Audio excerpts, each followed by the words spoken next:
Big Sur is one of the most beautiful places in California with stunning coastal views and many great adventures. My dad and I spent one whole day driving the 90-mile stretch of coast from San Simeon to Carmel while on our 7-day Pacific Coast Highway road trip. You can watch the entire PCH road trip video by clicking the link in the description, or you can see how we spent one full day exploring the Big Sur coast in this video. Let me know what your favorite spot in Big Sur is, and let's jump into it. As you head north from Cambria, you'll hit the town of San Simeon, which to me is where the Big Sur coastline views begin.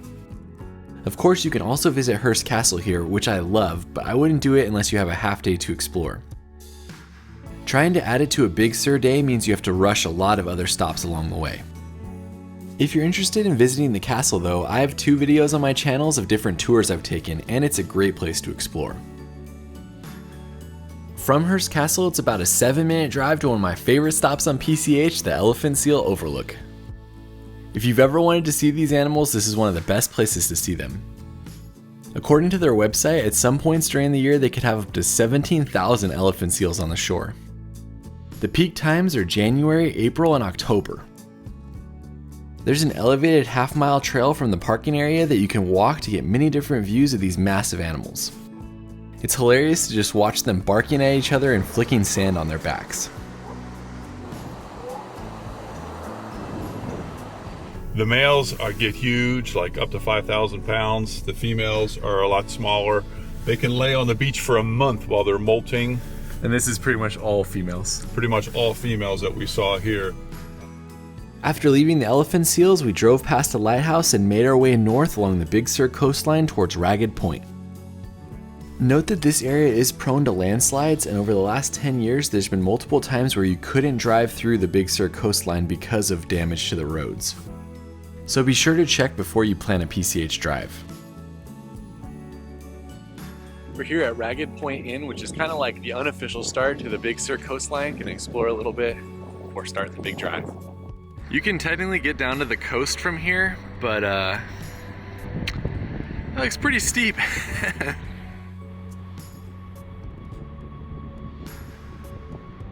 Pops can't remember if he's ever been to Big Sur, so I'm excited to show it to him today. One of the highlights at Ragged Point is the art installation known as the Portal to Big Sur. It's a large wooden circle that perfectly frames the coastline.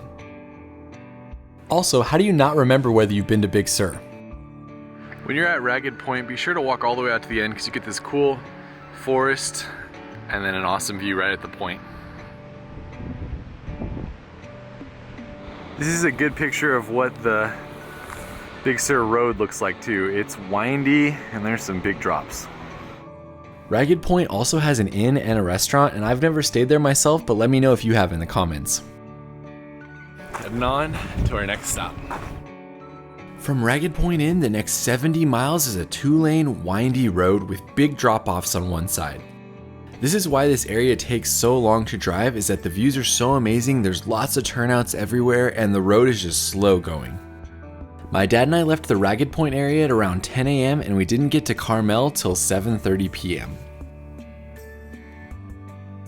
Big Sur is one of those places you want to stop and see the viewpoints, so plan time to pull out as many as you can. There are many great hikes and things to do along the way, which we'll of course show you, but the road is definitely the destination in Big Sur.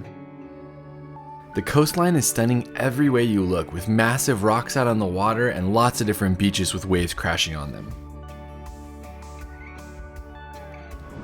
Getting that iPhone gold right there. I should also note that if you have the opportunity, it's better to drive north to south on this road. If you do that, you're on the coastal side the entire time, so you get better views while you drive. That being said, my dad hates drop-offs as he's driving, so he preferred the south to north route. Heading out to Sand Dollar Beach. Sand Dollar Beach has a paid parking area, but it's one of the easiest to access beaches along the Big Sur coast. It's a short hike to get down to it if you want to hang out by the sand all day, or you can just go to a few of the overlooks and get amazing coastal views of the cove. Check out this overlook, Sand Dollar Beach. If you're looking for a good place to spend the day on the beach, this is hard to beat. Be sure to bring $10 in cash though for the fees. Driving on, we passed Limekiln State Park, which is another personal favorite of mine. There's a great hike to a waterfall and historic lime kilns there. the windy road continued to give way to amazing viewpoints. A few of my favorite viewpoints on the route are the ones that lead up to the Big Creek Bridge. They don't really have names, but if you put Big Creek Bridge into your map, you'll see as you get close to it. You do need a zoom lens to be able to zoom across the water to see the bridge though. Check it out, this is them working on the original route. The first time they drove through it. Some cool photos here. And then this shows how they had to build this bridge in order to allow landslides to go underneath it. Leaving the viewpoint, there's another pullout right before the Big Creek Bridge. Of course, this bridge is nowhere near as popular as Bixby, but I still think it's an amazing place for photos. As you cross the Big Creek Bridge, the next stop is McWay Falls, the most famous view in Big Sur, and about 13 minutes north. So apparently the state park is closed. You could normally walk right here to get a view, but not today. Still pretty awesome though. McWay Falls is an 80-foot waterfall, also known as a tidal fall as it falls directly into the ocean. It's one of 2 tidal falls in California, with the other one being Alamir Falls in Point Reyes. What do you think, Pops? Just gorgeous. He had never seen McWay Falls before. It's pretty hard to beat that California sight right there.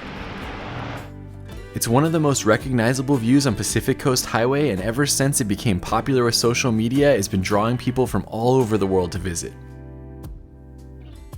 Even when the park is open, you're not allowed to go down to the beach, so this is the only viewpoint for the falls. On the way to the next viewpoint, consider stopping at Partington Cove if you have time to hike. We didn't on this trip, but I have a video of it on my channel. Just another random viewpoint in Big Sur. No big deal. Whale is a spectacular sight. Apparently this is a good spot to see whales, but this is the only whale I've seen today. As you continue on, you leave the coast for a little bit and the drive heads into the village of Big Sur. You can stop at the Henry Miller Library if it's open, or you can head on to our lunch spot. Made it to Nepenthe, which is one of the busiest places to eat, so it's hard to find parking, but hopefully Pop's got us a table already. This is one of the only places to eat in the Big Sur area, so I had to drop my dad off and wait for about 15 minutes to find a place to park. It's well worth it though, as it's an awesome spot with some of the best views you'll ever see at a restaurant. Well done, you got us a good table though. Yeah, this is great. Look at that. While some of the best views are along the bar seating on the outside of the restaurant, there's basically no bad views at Nepenthe. Most all of the tables look out towards the coastline, but my dad got us a pretty sweet spot out in the open. The famous Ambrosia burger. It's very good. Yeah. A good burger. Very nice burger. I decided to go with the turkey sandwich as I'd had a burger many times before. Overall, the food's well prepared and feels relatively healthy. It is a pricey spot though, so know that going in. After leaving Nepenthe, it's about a 5-minute drive to the turnoff for our next spot, Pfeiffer Beach. There's no sign and it's a 1.5 lane road basically all the way down to the beach. I recommend putting it into your Google Maps while you still have reception, which can be pretty spotty in Big Sur. We made it to Pfeiffer Beach, one of my favorite places in Big Sur. Last time I was there, Pfeiffer Beach cost $10, so bring cash for this one as well. Once you park, it's about a 5 to 7 minute walk down to the beach. This beach has a few things that make it amazing, but the first is the purple sand that you can often see after a good rain. It wasn't that vibrant on this visit, but it's still pretty impressive to see a beach with purple sand on it. I mean, how often do you see that? Next, there are 2 massive rocks which are right out on the water, one that many people often climb and another that has a famous arch that people take pictures of. The arch is known as Keyhole Arch, and there are a few times of the year that the sun shines directly through it at sunset. People line up hours in advance to see that, and I've never seen it myself. It's freezing cold and crazy wind, but Pfeiffer Beach is still amazing. Over the years, I've spent a decent amount of time at this beach. Once you find parking, it actually never gets too busy as the parking lots are relatively small. Even got a little bit of purple sand right in front of Keyhole Arch. After exploring a little bit longer, we started the walk back to the car. Leaving Pfeiffer Beach, that's an incredible spot, but unfortunately it was crazy windy, so it's just whipping up the sand. You get to stay as long as I wanted. A couple more spots in Big Sur before we're done for the day. Do remember that the drive out is slow going, as you do have to pull over if any other cars are coming down. The next stop for us was a few miles up the road at Pfeiffer Big Sur State Park. This park also has a day use fee to access the hiking trails. We parked in day use slot 1, and hike along the river path and then up the Pfeiffer Falls trail. We're in Pfeiffer Big Sur State Park and we're heading out on the Pfeiffer Falls trail. Feels like we've done a lot today already, but this is actually our first real hike. It's only 2 miles. This park is not what you traditionally think of when you think of Big Sur. It trades the stunning coastal views for a nice shaded forest. Check out these big redwoods. As you complete the half-mile river path, you'll get to a grove of massive coastal redwoods. This is also where the historic lodge is and the start of the official trail. We headed out on the Pfeiffer Falls Valley View Trail, and you can do it as a loop or you can just go to Pfeiffer Falls. This trail is beautiful. We traded the beaches and the ocean for the redwoods. So we're gonna go to Valley View first and then loop around and hit Pfeiffer Falls on the way back. After doing both of them, I'd probably just do the Pfeiffer Falls trail next time. The trail heads up almost immediately, and it's a good amount of switchbacks before you get your first and only real view we saw on the trail. There we go, we got a nice little view. Nothing crazy, but it's pretty. There's a turkey vulture floating above us. Probably hoping that Pops passes out on the trail so he could have something to eat. Yeah, could be. Yeah, look at that. We made it to the top. I haven't seen much of a valley view. I don't know, maybe it goes that way, but we're just gonna go to Pfeiffer Falls and we're gonna call this the Valley View. Maybe that trail keeps going and gets to a good viewpoint. I have no idea.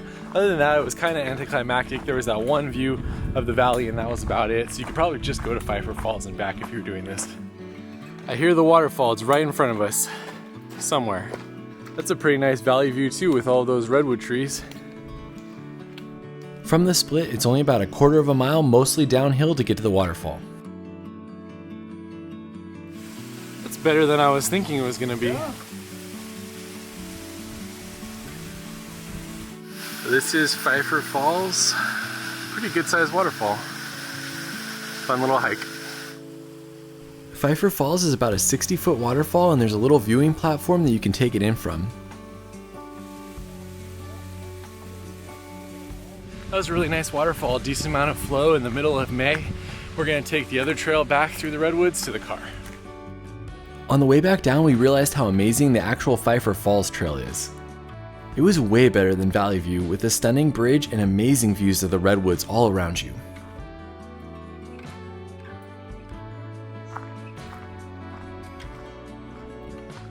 That was an incredible trail. Definitely do the Pfeiffer Falls section so you can see the redwoods and then the waterfall. We're almost back to the car and then we're heading to our last stop in Big Sur. As we headed towards Bixby Bridge, we passed the Point Sur Lighthouse. You can only access that via guided tour, and I have a video on that on my channel as well.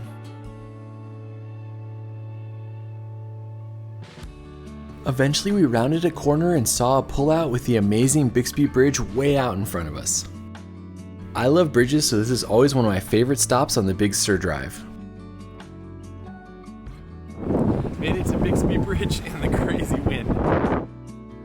Bixby Bridge was built in 1932 in order to navigate around the Old Coast Road, which heads 11 miles inland and often washes out from landslides. Bixby Bridge is one of the highest single-span arch bridges in the world. It's so popular because the bridge is cool to see and the setting is just magnificent. I recommend carefully walking to the other side of the road so you can get some views from behind the bridge with the ocean out in front of it. Also note that there's not a lot of parking here and this spot is very popular, so you may have to wait if you want to see it. Look at how cool it is that the shadow is being cast on the mountain from the bridge. Bixby Bridge, yes or no? It's amazing. I think it was built in 1932 and it's still standing. It's pretty incredible. As we were heading north towards Monterey, we saw amazing views off to the left at Garrapata State Park, so we decided to pull off and walk one of the trails. I thought we were done with Big Sur at Bixby Bridge, but it's so hard to stop this amazing coast, so we're at one more stop. The trail we ended up walking out on was the half-mile Bluffs Trail. The coastal views here were some of the best that we saw, and we sat here for a good 20 to 30 minutes just watching the waves crash on the rocks. This ended our one full day in Big Sur, and if you want to see the rest of our 7-day Pacific Coast Highway road trip, head over to my other channel where I'll be premiering the video next week. Thanks so much for watching, let me know what you think in the comments, and we will see you on the next video.